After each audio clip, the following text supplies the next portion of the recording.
అదరగొట్టే కారం రంగు రుచి ఆచి కారం పొడి.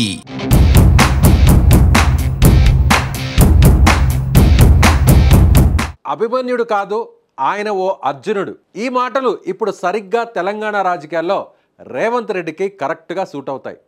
వీరుడైనప్పటికీ ప్రత్యర్థులు పన్నిన పద్మ వ్యూహాన్ని ఛేదించలేక వీరమరణం పొందిన అభిమన్యుడు గురించి మనకు తెలుసు. అయితే చుట్టూ అల్లిన పద్మ వ్యూహాన్ని ఛేదించి బీఆర్ఎస్ కంచు కోటను బద్దల కొట్టి బైపోల్లో విజయ జెండాను పాతిన అర్జునుడిలా నిలిచాడు నేటి తెలంగాణ ముఖ్యమంత్రి రేవంత్ రెడ్డి.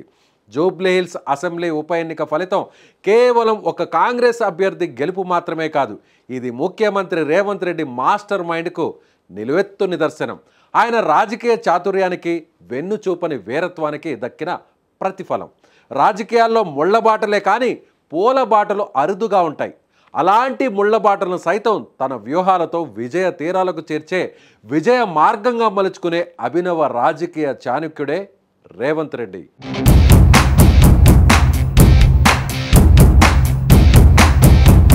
సాధారణంగా ఉప ఎన్నికలపై అధికారంలో ఉన్న ముఖ్యమంత్రులు ఇంత స్పెషల్ ఫోకస్ పెట్టేవారు కాదు. కానీ రేవంత్ రెడ్డి మాత్రం జూబ్లీహిల్స్ బైపోల్ను ఒక ప్రతిష్టాత్మక లక్ష్యంగా తీసుకున్నారు. దీంతో ప్రత్యర్థులు అంతా కలిసి రేవంత్ రెడ్డి చుట్టూ ఒక పద్మ వ్యూహం పన్నారు. ఆయన శక్తిని, ఆయనకున్న ప్రజల మద్దతును పరీక్షించాలని ప్రయత్నించారు. కానీ రేవంత్ రెడ్డి వారి వ్యూహాలను ముందుగానే పసిగట్టారు.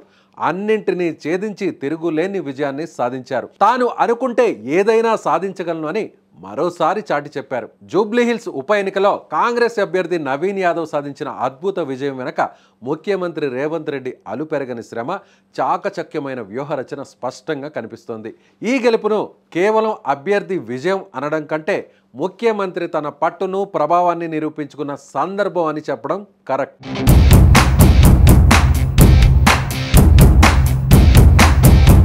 ముఖ్యమంత్రి ఈ ఎన్నిక విషయంలో ప్రతి అంశాన్ని అన్నీ తానే చూసుకున్నారు. అభ్యర్థి ఎంపిక దగ్గర నుంచి ఎన్నికల ప్రచార వ్యూహరచన వరకు అంతా ఆయన కనుసన్నల్లోనే జరిగింది.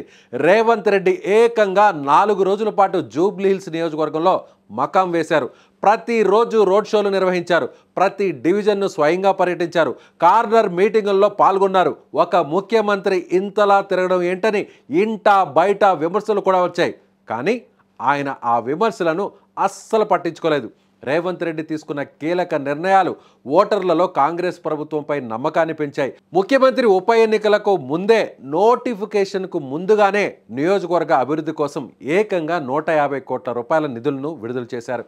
కొన్ని చోట్ల వాటి పనులను కూడా ప్రారంభించారు. ఇవి ఓటర్లను కాంగ్రెస్ వైపు మొగ్గేలా చేశాయి. పార్టీ అభ్యర్థి ఎంపికలో అనేక పేర్లు తెర మీదకు వచ్చినా స్థానికుడైన నవీన్ యాదవ్ను రేవంత్ రెడ్డి తమ పార్టీ అభ్యర్థిగా నవీన్ ఎంపిక తర్వాత వారి కుటుంబంపై, నవీన్పై పలు విమర్శలతో ప్రత్యర్థి పార్టీలు టార్గెట్ చేశాయి.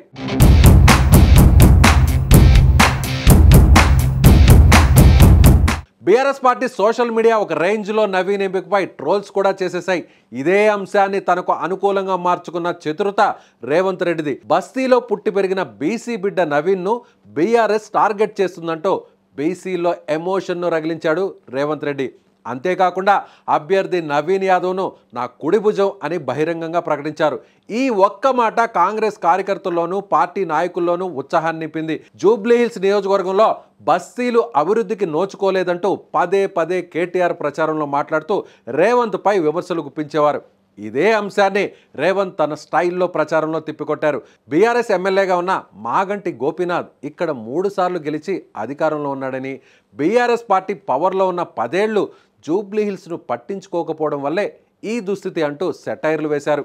ఇలా మాట్లాడే వారిని కట్టేయండి అంటూ రేవంత్ తన స్పీచ్లతో ఆకట్టుకున్నాడు. ఇలా ప్రత్యర్థుల విమర్శలను సైతం తెలంగాణ యాస భాషలతో తిప్పికొడుతూ మాస్ ఓటర్లను తన వైపు తిప్పుకున్నాడు రేవంత్.